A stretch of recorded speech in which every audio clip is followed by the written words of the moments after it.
Hi friends, welcome to my mini blog. ఈరోజు అయితే మనం మ్యాంగో జ్యూస్ చేసుకుందాం వచ్చేయండి.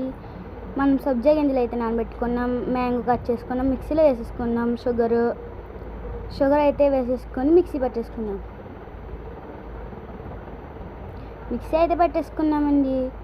ఇప్పుడైతే మనము ఒక గ్లాస్ తీసుకొని దాంట్లో సబ్జా వేసుకొని మ్యాంగో జ్యూస్ వేసుకుంటే ఎంత బాగా వస్తుందో చూడండి.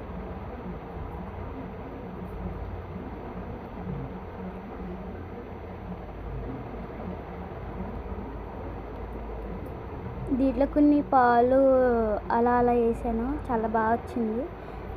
దీంట్లో ఇంకా షుగర్ కూడా వేసాను. అంతేనండి, దీంతో జ్యూస్